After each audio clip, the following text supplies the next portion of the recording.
माननीय मुख्य अतिथि महोदय श्रीयुत अमित शाह जी, गृह व सहकारिता मंत्री, भारत सरकार।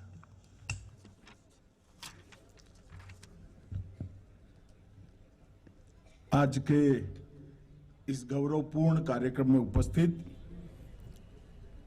मंत्रिमंडल में मेरे साथी, यहीं के भूमिपुत्र जल शक्ति मंत्री जी,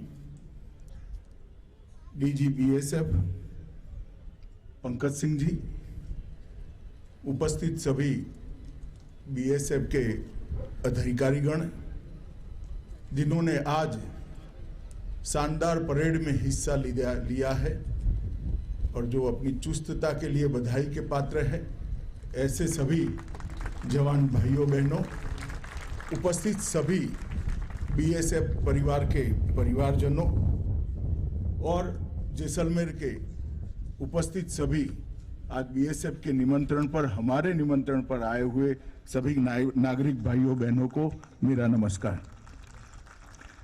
मित्रों, आज 57वां स्थापना दिन और परंपरा के अनुरूप इसकी परेड का दिन है। और इसका विशिष्ट महत्व है। महत्व दो दृष्टि से है। एक तो बल की स्थापना 65 में हुई, इसके बाद पहली बार सीमा के जिले में बल का स्थापना दिन बनाने का नरेंद्र मोदी सरकार ने निर्णय किया। और मैं मानता हूं इस परंपरा को हमेशा के लिए जारी रखना चाहिए, क्योंकि स्थापना दिन उसी जगह मनाना चाहिए जहां पर बल के सजग प्रहरी पराक्रम की पराकाष्ठा कर देश की सीमाओं को अक्षुण्ण रखते हैं, इसकी सुरक्षा करते हैं। इसलिए मुझे बहुत आनंद हो रहा है कि आज जैसलमेर की वीर भूमि पर यह स्थापना दिन मनाया जा रहा है। और दूसरा, ये स्थापना दिन हमारे आजादी के अमृत महोत्सव के वर्ष का स्थापना दिन। आजादी मिले हुए 75 साल हुए हैं। हमारे सम्माननीय प्रधानमंत्री नरेंद्र मोदी जी ने इस वर्ष को अमृत महोत्सव के रूप में मनाने का निर्णय किया है। और जब आजादी की शताब्दी होगी, मतलब आज से 25 साल तक जब शताब्दी मनेगी, तो 75 से 25 साल का एक कालखंड अमृत काल के रूप में पूरा देश इसको देखेगा भी और इसके लक्ष्य तय कर मनाने का। ये आजादी के अमृत काल में यह तय करना है कि 100 साल के बाद जब देश आजाद होगा तब हम कहां खड़े होंगे, हर दृष्टि से, हर क्षेत्र से और अलग अलग डायमेंशन और परिमाणों से हम कहां खड़े होंगे, उसका लक्ष्य तय करने का ये वर्ष है। मैं मानता हूं गृह विभाग और सीमा सुरक्षा बल ने भी आजादी की शताब्दी जब मनाई जाएगी तब सीमा सुरक्षा बल हर क्षेत्र के अंदर, चाहे वो ट्रेनिंग हो, तकनीकीकरण करना हो, जवानों की चुस्तता को संभाल कर रखना हो और अलग अलग प्रकार से जो सीमा को सुरक्षित करने के नए तौर तरीके अपनाने हैं, हर दृष्टि से अपने लक्ष्य उन्होंने तय करने चाहिए, ऐसा मैं मानता हूं। और मुझे विश्वास है कि पंकज सिंह के नेतृत्व में एक काम सीमा सुरक्षा बल बहुत अच्छे तरीके से करेगा। मैं जब आज यहां पर आया हूं तो देश भर के पुलिस बल, हमारे सीमा सुरक्षा बल और सीमा सुरक्षा की अलग अलग जगह पर लगे हुए सारे सीएपीएफ के जवानों ने, 35,000 से ज्यादा जवानों ने अलग अलग जगह पर बलिदान दिए हैं। और मुझे कहते हुए गौरव है कि बीएसएफ इसमें सिरमौर है, सबसे आगे है, क्योंकि सबसे कठिन सीमाओं की सुरक्षा का दायित्व बीएसएफ को दिया है। आज मैं उस सभी दिवंगत शहीद जवानों को विनम्र भाव के साथ पूरे देश की ओर से, हमारे प्रधानमंत्री जी की ओर से और गृह मंत्रालय की ओर से विनम्र श्रद्धांजलि देकर अपनी बात की शुरुआत करना चाहता हूं। मित्रों, सीमा सुरक्षा बल का जो इतिहास है, बहुत गौरवपूर्ण इतिहास। 1965 के युद्ध के बाद इसकी स्थापना का निर्णय किया और उसकी स्थापना के कुछ ही समय के अंदर धीरे धीरे धीरे सीमा सुरक्षा बल ने अपने आप को व्यवस्थित करा और आज दुनिया का सबसे बड़ा सीमाओं की रक्षा करने वाला बल हमारा सीमा सुरक्षा बल है। इसको हमें बहुत गर्व है। चाहे पहाड़ हो, चाहे रेगिस्तान हो, चाहे गुजरात और राजस्थान के दलदली रेगिस्तान हो, चाहे नदियों में और जंगलों में उबड़ खाबड़ बॉर्डर हो, पश्चिम बंगाल की बॉर्डर पर, मेघालय की बॉर्डर पर, चाहे बर्फीले तूफान के बीच में कश्मीर में, सीमा सुरक्षा बल ने ना -43 डिग्री टेम्परेचर की परवाह करी है, ना 50 डिग्री टेम्परेचर की परवाह करी है। हर भौगोलिक परिवेश के अंदर अहर्निश पराक्रम और उत्कृष्ट सेवा का प्रदर्शन करते हुए सीमा सुरक्षा बल ने अपने देश को सुरक्षित रखा है। और आज लोंगोवाल के युद्ध को कौन भूल सकता है। सेना और सीमा सुरक्षा बल ने साथ में मिलकर 1971 में लोंगोवाल में एक अदम्य उत्साह और प्रचंड पराक्रम का परिचय देते हुए बहुत कम संख्या में हमारे जवानों ने एक पूरी टैंक की बटालियन को खदेड़ दिया था, उसका संपूर्ण समूल नाश करने का काम किया था। और वो युद्ध देश भर में लड़े गए जमीनी युद्धों के अंदर उदाहरण रूप दिखाया जाता है। कई ट्रेनिंग सेंटरों में उसको सिखाया जाता है कि आधुनिक से आधुनिक हथियार हो, संख्या ज्यादा हो और सामना करने के लिए हथियारों के नाम पर लगभग कुछ न हो, संख्या 1/10 हो, फिर भी अगर जवान वीरता के साथ देशभक्ति से प्रेरित होकर सामना करता है तो विजय श्री उसी का वर्ण करती है जो पराक्रमी है, जो साहसी है, जो अपने देश को सुरक्षित करना चाहता है। और ये उदाहरण आज पूरे दुनिया भर के ट्रेनिंग सेंटरों के अंदर सिखाया जाता है। कुछ समय पहले मैं ब्रिगेडियर कुलदीप सिंह चांदपुरी जी को मिला था। फरीदाबाद में देश का सबसे ऊंचा झंडा लहराने के लिए मैं गया था, तब चांदपुरी जी को मिलने का मुझे मौका मिला था। मुझे उसका गर्व है। मित्रों, आपको मिले एक महावीर चक्र, 13 वीर चक्र, 4 कीर्ति चक्र, 13 शौर्य चक्र और अगिनत पुलिस मेडल आपके सीमा रक्षण में एक अद्वितीय बल होने का सबसे बड़ी साक्षी भरता है कि ये बल को इतने सारे वीरता के चक्र मिले हैं, वो मेरे लिए भी गौरव है। मित्रों, मानव जाति के इतिहास में वीरता को सम्मानित करने के लिए कोई पदक बना ही नहीं है। आपकी वीरता स्वयं में पूरे देश के लिए एक पदक है।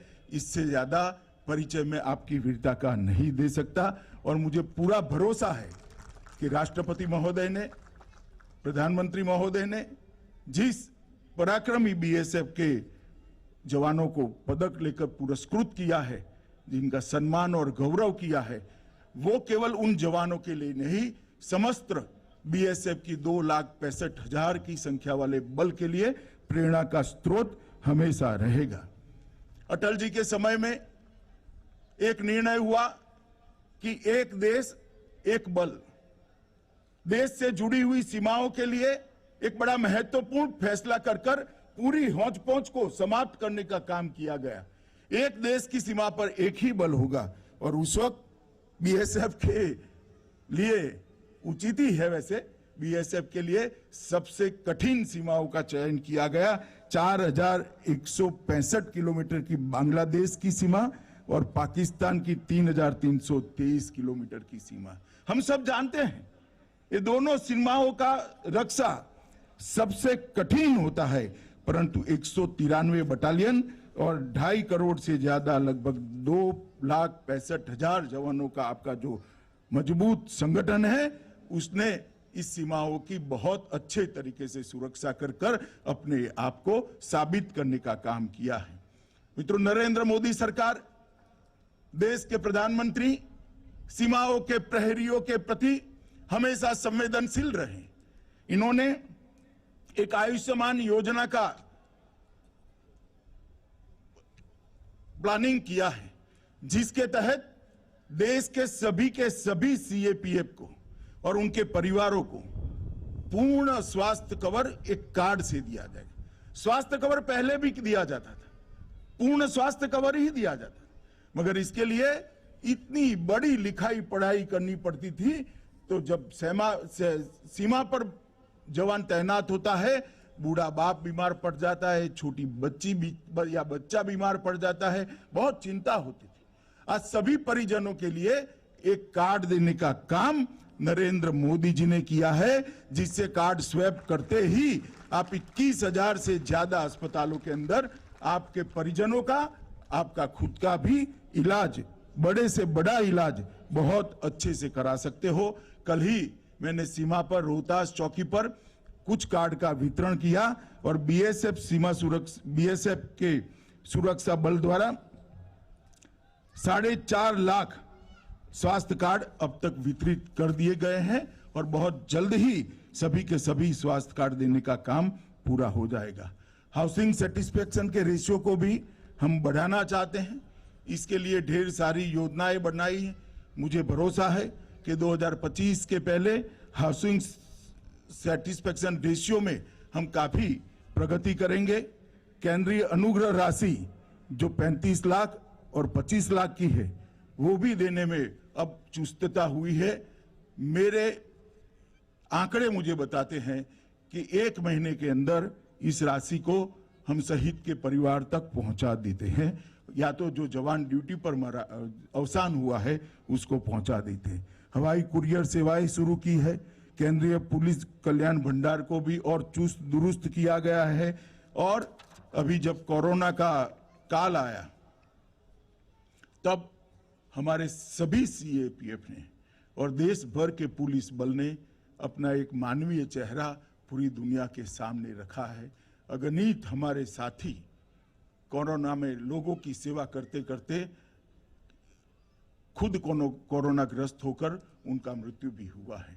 परंतु शांति काल हो या युद्ध काल हो, सीमा हो या सीमा के अंदर हो, सीमा सुरक्षा बल देश की जनता की सुरक्षा के लिए सदैव तत्पर है। इसका बहुत बड़ा उदाहरण सीमा सुरक्षा बल के जवानों ने पूरा करा है और मैं मानता हूं कि इसको लंबे समय तक देश जब भी कोई महामारी आएगी निश्चित रूप से याद करेगा।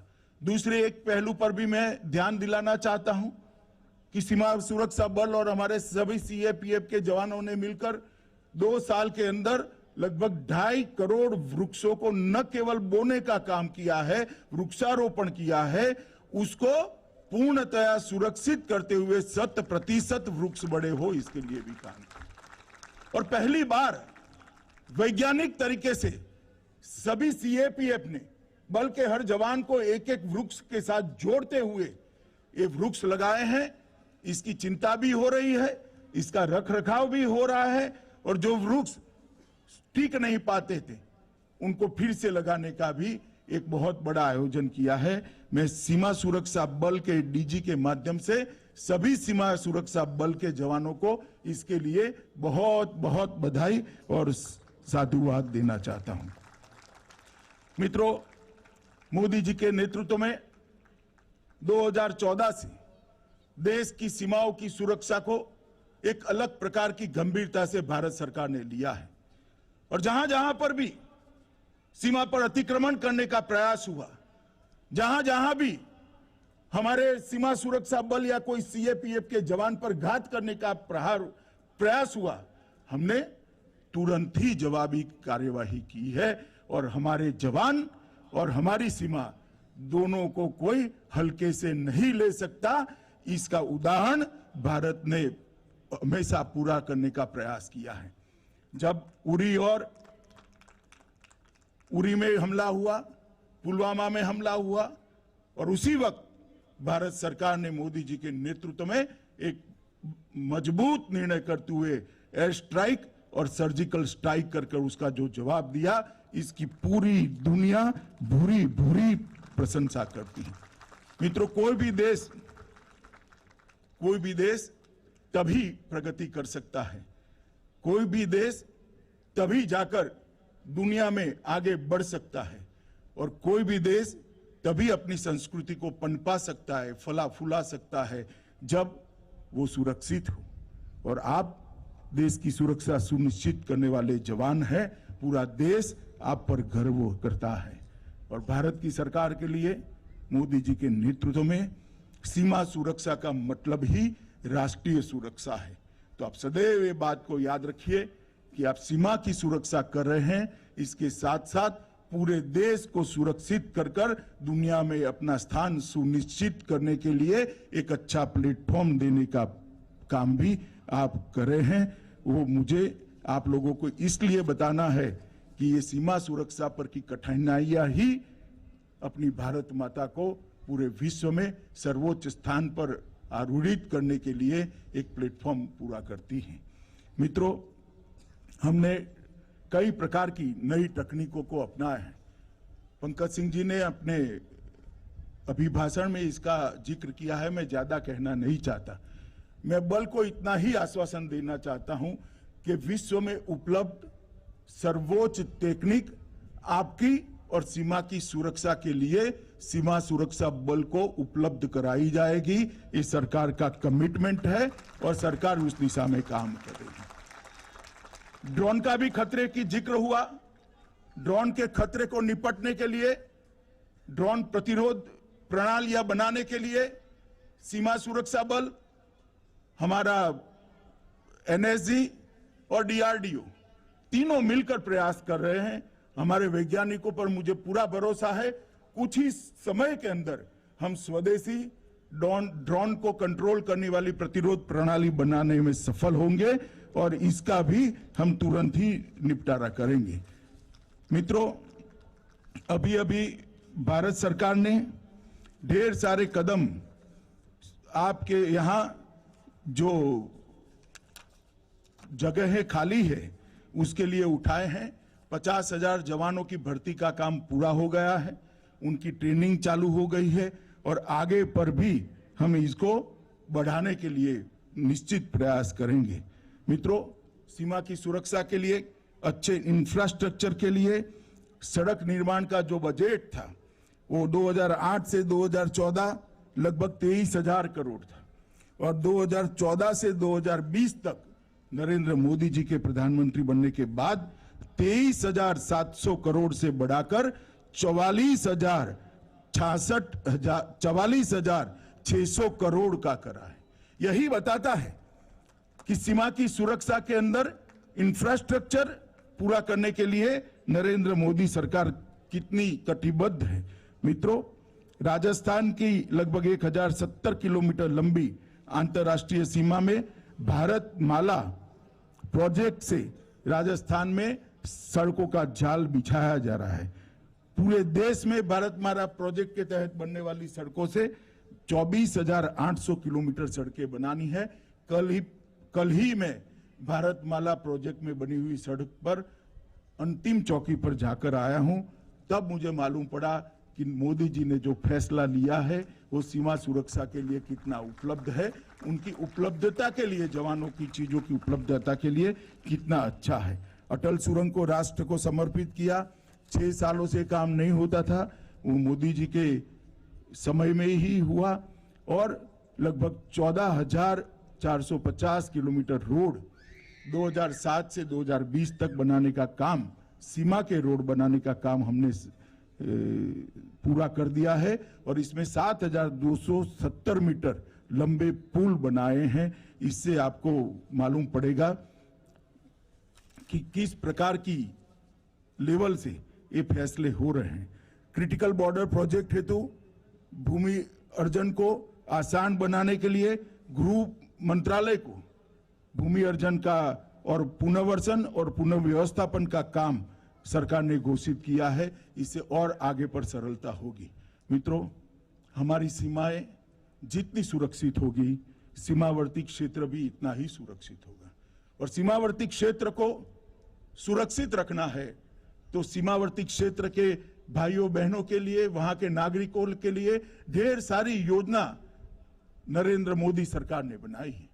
मेरा बीएसएफ के सभी जवानों के साथ, सभी जवानों को एक आग्रह है कि आप सीमा की सुरक्षा के साथ साथ जब समय मिले तब ये योजना के क्रियान्वयन पर भी ध्यान रखिए।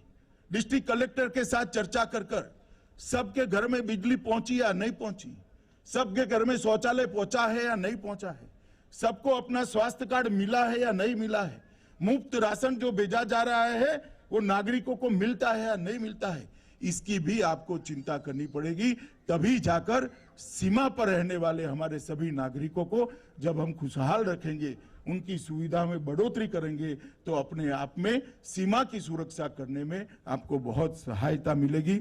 मुझे पूरा भरोसा है सीमा सुरक्षा बल उसको भी बहुत अच्छे तरीके से करेगा और सीमा पर रहने वाले नागरिकों के साथ संबंध और संवाद दोनों को पुख्ता कर सीमा सुरक्षा का एक चक्र ठीक से हम पूरा करेंगे।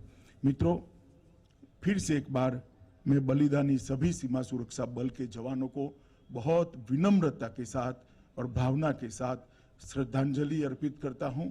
आपके दिए हुए बलिदान के कारण ही आज देश सुरक्षित है, सुनिश्चित भी है और 130 करोड़ का देश बहुत आराम की, चैन की नींद इसलिए सो रहा है कि आप सीमा पर रात को जागकर सीमा के प्रहरी बनकर पुरुषार्थ और पराक्रम के साथ सीमाओं की रक्षा करते हैं।